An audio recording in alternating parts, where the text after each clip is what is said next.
Ever imagine sitting down for your Christmas dinner and the main dish is, well, squirrel pie? Hmm. That was a reality for generations in England's New Forest. Yeah. A place where midwinter really meant like facing nature's toughest challenges head on. Mm. Today, we're going to take a deep dive into this ancient woodland, see how its people not only survived these winters, Right. but they actually thrived during, the darkest months of the year. The New Forest is just such a fascinating place Yeah. to kind of explore this topic. It's so steeped in history and tradition, and I mean, its very existence is tied to this, unique legal framework Right. going all the way back to William the Conqueror. It really is amazing how, this history shapes the way people lived, Yeah. especially during winter. Yeah. But before we get, jump into the depths of winter here, Sure. let's clarify something. When we talk about a forest in this context, Okay. we're not just talking about trees, right? No, not at all. In the medieval times, the word forest really was designating a royal hunting ground. Oh. And these areas often encompassed a variety of landscapes, woodlands, heathlands, even villages, Wow. all under the king's jurisdiction. So entire villages were essentially considered part of this royal hunting ground. That's right, yeah. That adds a whole new dimension to the idea of, living in a forest. It does, yeah. Yeah.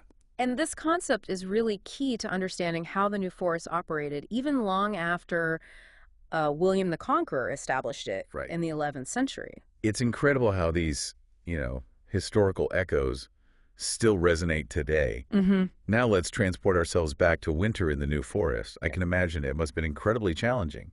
Absolutely. It was a Yeah. time of scarcity. Food was in short supply. The weather was harsh and resources were limited. Right. It really tested the resilience of the people who called this place home. It almost sounds like a different world. A time when survival was the primary focus. Yeah. What were some of the ways people coped with these challenges?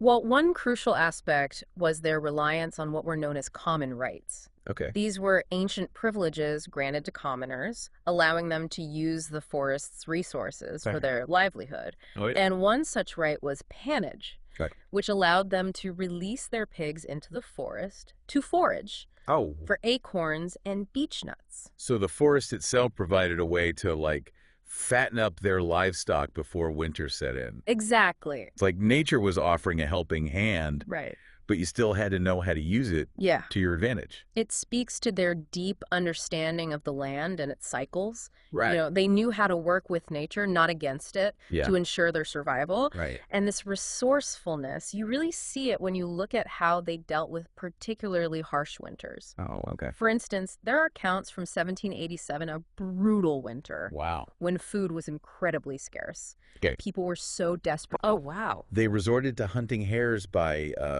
finding their breathing holes in the snow Oh, my gosh. and shooting through them. That is, wow, that level of Yeah. ingenuity and honesty, desperation. Desperate times. It really highlights the harsh reality of winter in those times. Yeah. Yet even in the face of these difficulties, people found ways to celebrate, Mm-hmm. to bring light and warmth to, the darkest months. It's one of the most fascinating aspects, I think, of the New Forest's midwinter traditions. Yeah. You see this incredible resilience, this ability to find joy, Yeah.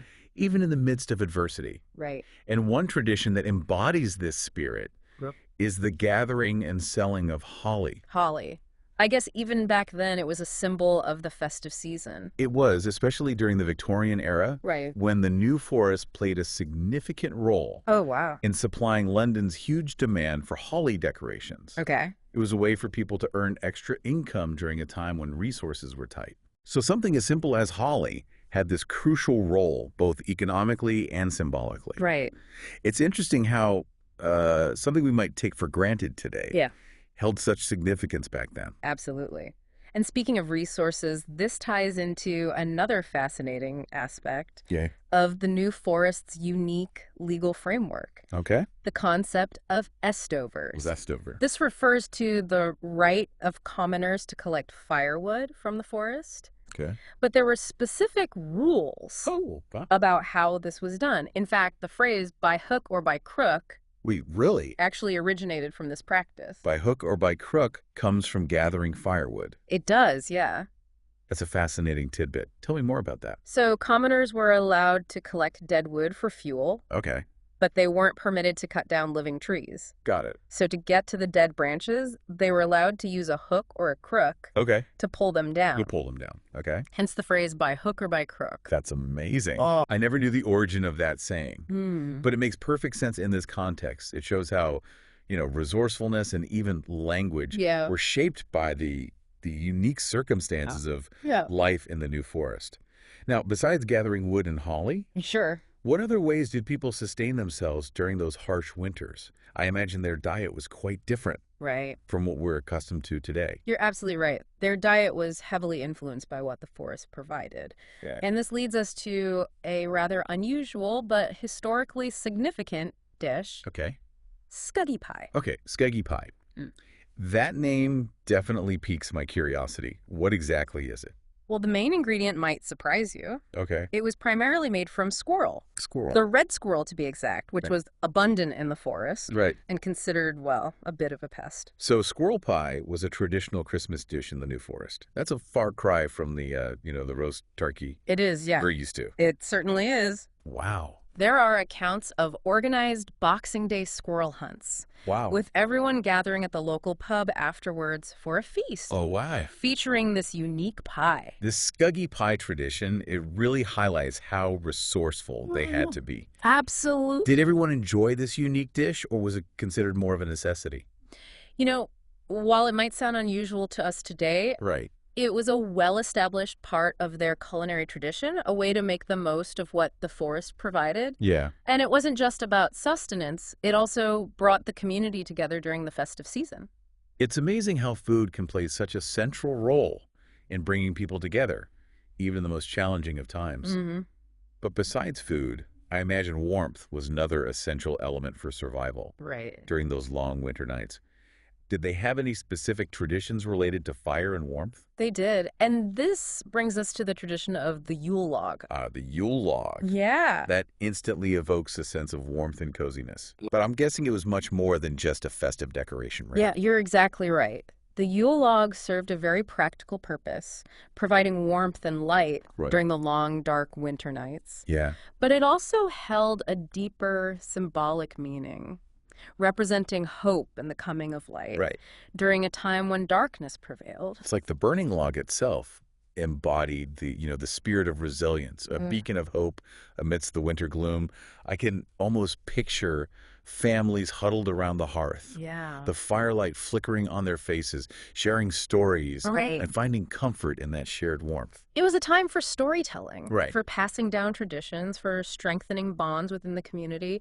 The Yule log wasn't just about physical warmth. Yeah. It was about fostering a sense of togetherness and hope Right. during a time when the outside world felt harsh and unforgiving. It's beautiful how this tradition served both practical and emotional needs. It makes you wonder what kinds of stories they shared around those fires. The tales that helped them make sense of the world and the changing seasons. Well, the New Forest, like many places in England, Right. has its share of captivating folklore, Okay. especially stories associated with winter. Yeah.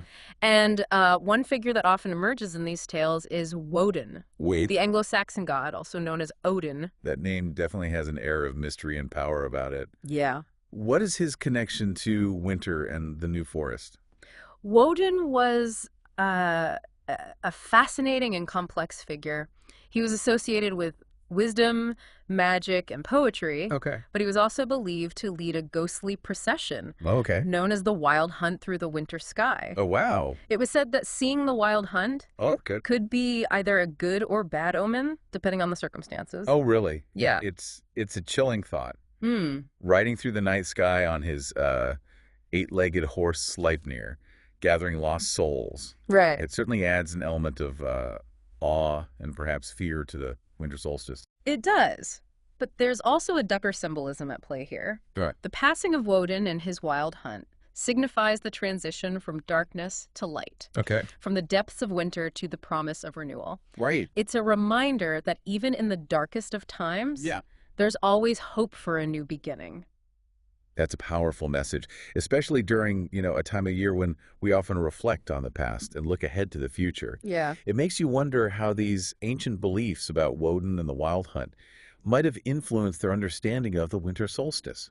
Mm. a time when the sun seems to stand still Right. before beginning its journey back towards spring. That's a great question.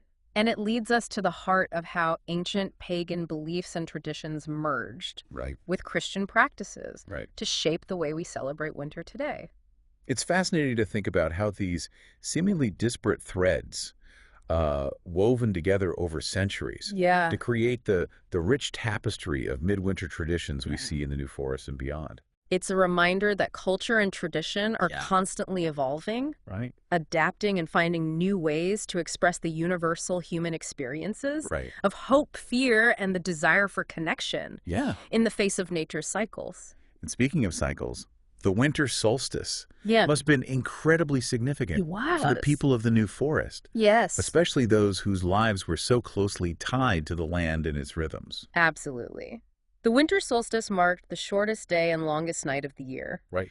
It was a time to acknowledge the Earth's rhythms, Right. to celebrate the return of the light, and to prepare for the coming seasons. Right. It was a vital marker Yeah. in their agricultural cycle, Right. a time to take stock and make plans for the future. And for people who relied so heavily on the land for their livelihood, that turning point in the year must have held a deep significance. I imagine there were specific traditions and rituals associated with the solstice itself, ways to mark this crucial transition. There were, and what's particularly interesting is how pre-Christian solstice celebrations Okay. gradually merged with Christian traditions, Yeah. ultimately shaping the Christmas we know today. Yep. It's a fascinating blend of ancient and modern, All right. pagan and Christian, all woven together through the centuries. It's remarkable how these different traditions could coexist and even complement each other. Yeah. Was there any specific way this blending manifested in the New Forest's midwinter celebrations? One of the most prominent examples is the role of food. Oh, okay. In the weeks leading up to Christmas, there were periods of fasting, Right. reflecting the solemnity of the season. But this was followed by grand feasts, Okay. where people could indulge in the fruits of their labor and celebrate the return of the light. It sounds like a collective exhale after a long period of holding your breath, a time to finally relax and enjoy the abundance that the coming year hopefully held. Yeah. But even amidst the joy and celebration, I imagine there were also darker elements that crept into these midwinter festivities, perhaps echoes of those ancient fears and superstitions Right. surrounding the longest night of the year. So, right. Alongside the feasting and merriment, there were also traditions that reflected a more primal, Okay. perhaps even unsettling aspect of the season. Yeah.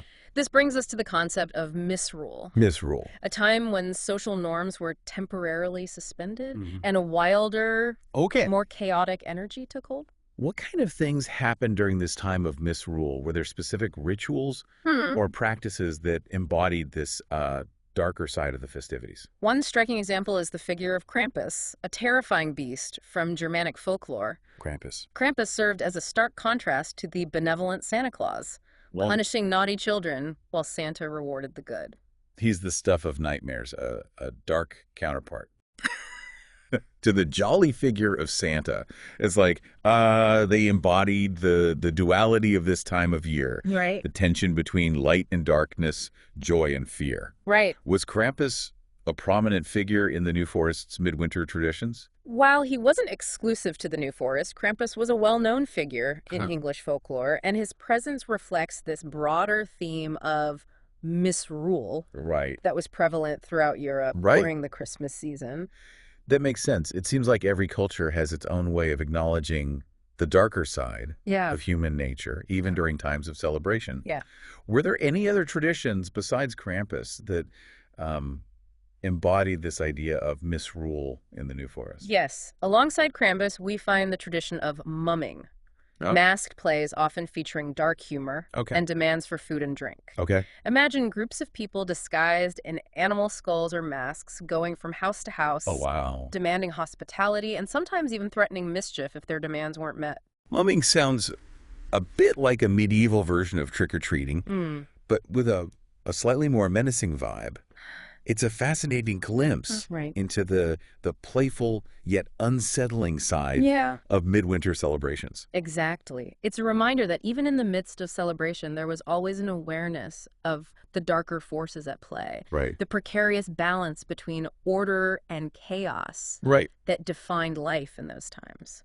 It's incredible how these traditions reveal the complexity of human nature, Mm, our desire to celebrate and find joy, yeah. even as we grapple with the darker aspects of life, Right. especially during, a time of year when the days are short and the nights are long. Yeah. But besides these more widespread traditions like Krampus and mumming, Sure. were there any unique customs specific to the New Forest that reflected this interplay of light and darkness, hope and fear? There were. The New Forest, with its rich history and unique connection to the land, developed its own set of peculiar traditions, some of which delve into the realm of the supernatural. Oh, this is where it gets really interesting.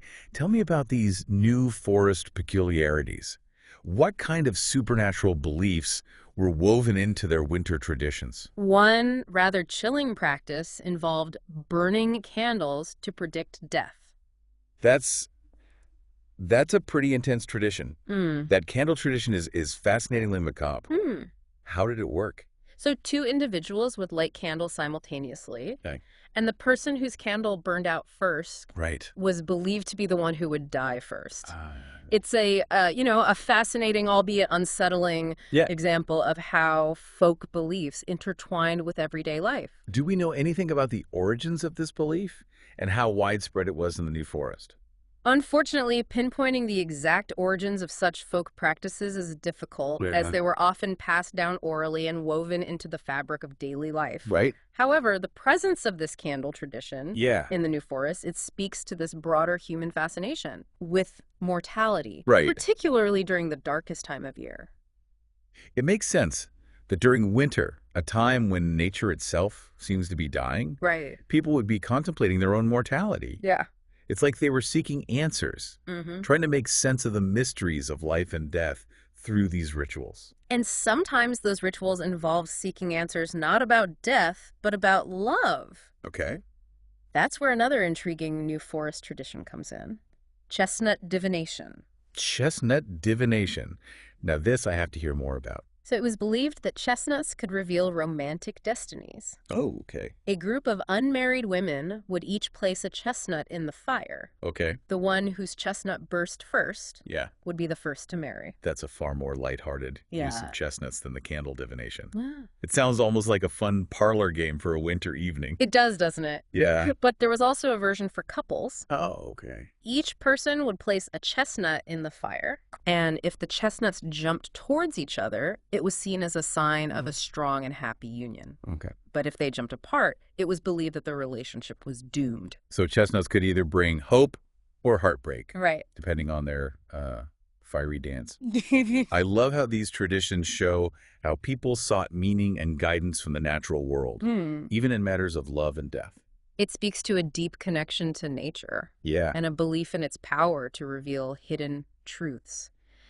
And speaking of powerful forces, Okay. there's one final folktale that beautifully encapsulates this struggle between light and darkness. Right. During the winter solstice, the battle between the Holly King and the Oak King. Ah, Yeah. yes, the Holly King and the Oak King. It's a story that's told in many different forms, Right. but it always seems to resonate, especially at this time of year. Yeah. Can you tell us more about this epic battle and its significance in the New Forest's midwinter traditions? So it's a timeless tale of the cyclical nature of the seasons. The Holly King, representing winter and darkness, reigns supreme during the darker half of the year, Right. while the Oak King, embodying spring and light, Okay. takes over during the lighter half. It's a classic battle between, opposing forces, winter versus spring, darkness versus light, Right. death versus rebirth. Yeah. What a powerful way to symbolize the changing seasons. Yeah. And their clash occurs at the winter solstice, Mm. a pivotal moment Right. when the balance of power shifts. Just imagine these two mighty figures, Mm. the Holly King adorned with holly and ivy, Mm. and the Oak King crowned with oak leaves and mistletoe, Mm. meeting in a moonlit glade to engage in an epic battle for control of the year. It's a captivating image, almost Shakespearean in its grandeur and Oh. symbolism. Do you have any specific stories or poems that depict this epic clash? There are many variations of this tale, Right. but one particularly vivid account describes their staves clashing like antlers Oh, wow. as they fight for control of the year. The very earth trembles with their power. Wow. And the fate of the seasons hangs in the balance. It's like witnessing the changing seasons personified, the struggle between light and darkness, Right. played out on a grand scale. And ultimately, the Oak King triumphs, symbolizing the return of the sun Okay. and the promise of spring's renewal. But this victory is not a final one. Right, It's merely a shift in the balance of power. right. The Holly King will return, as he always does, Yeah. to reclaim his reign when the wheel of the year turns once more. It's a story that speaks to the cyclical nature of life, Yeah, the ebb and flow of light and darkness, the constant interplay between death and rebirth. right. It's a reminder that even in the depths of winter, when the world feels cold and barren, the spark of hope remains, waiting to be rekindled. And it's a reminder that these cycles are not just external. Okay. They also exist within us. Right. We all experience periods of darkness and light, growth Roughly. and dormancy. Yeah. The Holly King and the Oak King, they embody these opposing forces. Reminding us that life is a continuous cycle of change and renewal. That's a thought-provoking point. Yeah. It makes you wonder how those beliefs might have shaped their outlook on life and death. Did they see death as a final ending Right. or simply as part of a larger cycle? It's a question that continues to fascinate us today. Right. And as we delve deeper into the New Forest's midwinter traditions, we find more questions than answers. Yeah. But those questions themselves are valuable. Right. They invite us to consider our own relationship with the natural world, with the cyclical nature of life, Yeah. and with the mysteries that lie at the heart of our existence. It's like these ancient traditions offer a glimpse into a different way of seeing the world.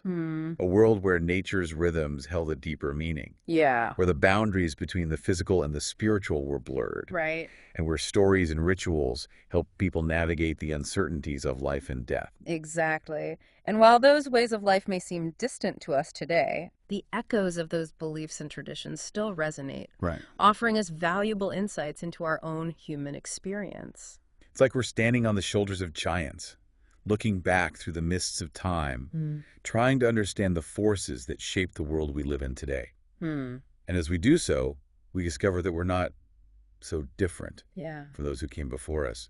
We share the same hopes, the same fears, Right. the same need for connection and meaning. And perhaps most importantly, we share the same capacity for resilience, for finding joy and beauty even in the darkest of times. It's a powerful message, Yeah. especially during, time of year when we often reflect on the past and look ahead to the future. Indeed. The Holly King and the Oak King embody this eternal dance between opposing forces, reminding us that life is a continuous cycle of change and renewal. It's a reminder that resonates deeply, Yeah. especially as we navigate the challenges and uncertainties of our own lives. And it's a testament to the power of storytelling, Yeah. to connect us to our shared human experience, to make sense of the world around us, and to find meaning in the ever-changing seasons of life. And it's not just, those grand narratives like the Holly King and the Oak King, where Right. we see this interplay of light and darkness, Yeah. hope and fear. Even seemingly simple traditions like candle burning or chestnut roasting, Right. they reveal a deep fascination with the unknown. Yeah. This desire to glimpse into the future, especially during those liminal times, like the winter solstice, when Right. the boundaries between the worlds felt thinner. I could see that. It's like peering through a crack in the door between the worlds, Mm. trying to find answers, or perhaps just a bit of reassurance in the face of life's mysteries. Exactly. And these traditions offer a glimpse into the mindset of people who lived much closer to the rhythms of nature, who felt the weight of winter's darkness more keenly, and who sought solace and guidance in the traditions passed down through generations. It makes you wonder what it would have been like to experience winter in those times, before electricity and central heating, Right. when darkness was truly darkness, Yeah. and the cold had a bite that we rarely feel today. It must have been a very different experience of the world. Yeah. One where the forces of nature felt much more immediate and powerful. Yeah. And yet, despite those challenges, they found ways to not only survive, Right. but to create beauty, meaning, and connection. It's humbling, isn't it? Yeah. To think about their resilience, their ingenuity, and their ability to find joy, Yeah. even in the face of hardship. It makes you appreciate the comforts we have today, but it also makes you wonder if we've lost something along the way. That's a question worth pondering. Yeah, Have we, in our quest for comfort and control, lost touch with that deeper connection right. to nature, to the cycles of life and death, Yeah, to the mysteries that lie beyond our understanding? perhaps. Hmm. But I also think that exploring traditions like these can help us to rediscover those connections, Right. to tap into that ancient wisdom that's still there, Yeah. waiting to be unearthed. I agree. And as we delve deeper into the New Forest's midwinter traditions, Yeah, we uncover layer upon layer of meaning. right. A tapestry woven from practical necessity, Right. spiritual beliefs, Yeah. and a profound respect for the natural world. Yeah. It's a reminder that these traditions weren't just quaint customs. Right. They were deeply meaningful practices that helped people navigate the complexities Yeah. of life and death, joy and sorrow, light and darkness. It's like each tradition, each story Mm, is a thread that connects us to the past, right. to the people who came before us, to the very essence of what it means to be human. And within that tapestry, Yeah. we find the enduring human spirit constantly adapting, innovating, Yeah. and finding ways to not just survive, Yeah. but to thrive, even in the face of hardship and uncertainty. It's a testament to the resilience of the human spirit, our capacity for hope and creativity, Yeah. our ability to find joy and connection, even in the darkest of times. And as we conclude our deep dive into the New Forest's midwinter traditions, Yeah. we're left with a profound sense of wonder Yeah. at the ingenuity, resourcefulness, Right. and spiritual depth of those who came before us. It's like standing on the shoulders of giants, Yeah. looking out at the world with a newfound perspective, carrying with us the wisdom and traditions Right. that have helped humanity navigate the cycles of life for centuries. Yeah. And as we move forward into our own modern lives, we Yeah. carry with us the echoes of those ancient whispers, Yeah. reminding us to honor the rhythms of nature, Right. to find strength in community, and to Yeah. seek light even in the darkest of times. It's a powerful legacy, a gift from the past Mhm. that continues to enrich our present and shape our future.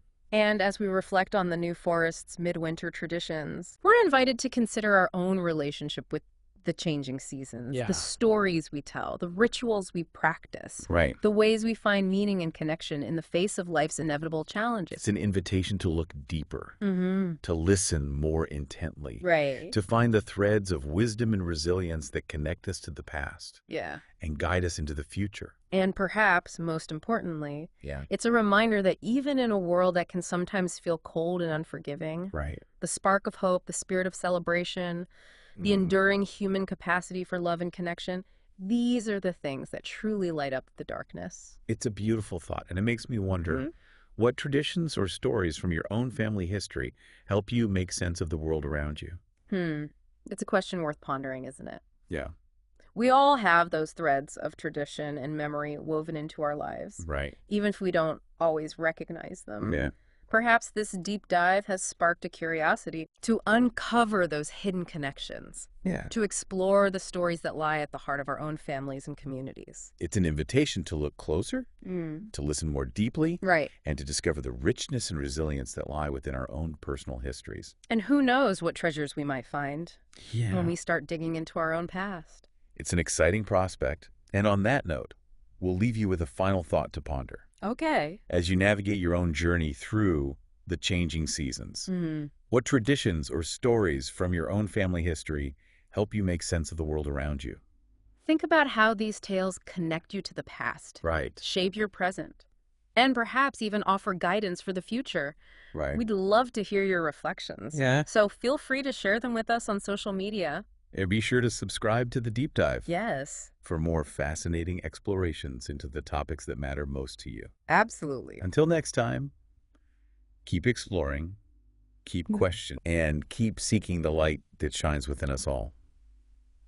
Yeah, it's amazing how those personal connections Yeah. to tradition and history, Yeah. they often reflect the broader themes we've been exploring. Yeah. The need for warmth and light during winter, the resilience of the human spirit in the face of hardship, Absolutely. the blending of old beliefs with new, the Mm. interplay of light and darkness, the cyclical nature of life. Yeah. These are all universal experiences Yeah, that resonate across cultures and throughout time. that's right. And it's through exploring those connections that Yeah. we gain a deeper understanding not only of ourselves, but of the broader human experience. Yeah. We see how the challenges faced by those who came before us are often mirrored in our own lives, and we find inspiration in their resilience, Yeah, creativity, and Yeah. unwavering spirit. absolutely. And it's a powerful reminder that we're not alone in our struggles, that the human journey is one of constant adaptation and renewal, Right. and that even in the face of adversity, the spark of hope Yeah. and the capacity for joy endure. We've journeyed deep into the New Forest's midwinter traditions today. Yeah, we have. We've uncovered fascinating practices and beliefs, explored the interplay of light and darkness, Right. and witnessed the human spirit's ability to not just survive, Yeah. but to thrive amidst challenging circumstances. Yeah. It's been a truly enriching experience. We've peeled back layers of history and folklore. Right. And what we found is a profound respect for nature, a deep connection to community, and a remarkable resilience in the face of adversity. We hope this deep dive has sparked your own curiosity about the hidden histories and forgotten traditions Right. that might be woven into your own family or community. Perhaps there's a story from your grandparents, a ritual you remember from childhood, Right. or a place that holds a special significance for you. It's an invitation to look closer, to listen more intently to the stories whispered by the past. Right. And who knows? You might uncover something truly remarkable. Yeah. A connection to the past that enriches your present Right. and perhaps even guides your future. As we wrap up, remember that even as the world changes around us, the human need for warmth, connection, and light remains constant. Right. And it's often through our traditions, our stories, and our shared memories that we find those essential elements that make us human. Thank you for joining us on this deep dive into the heart of the New Forest's midwinter traditions. We hope you've enjoyed the journey. It's been a pleasure sharing these stories with you. Until next time, keep exploring, keep questioning, and keep seeking the light that shines within us all.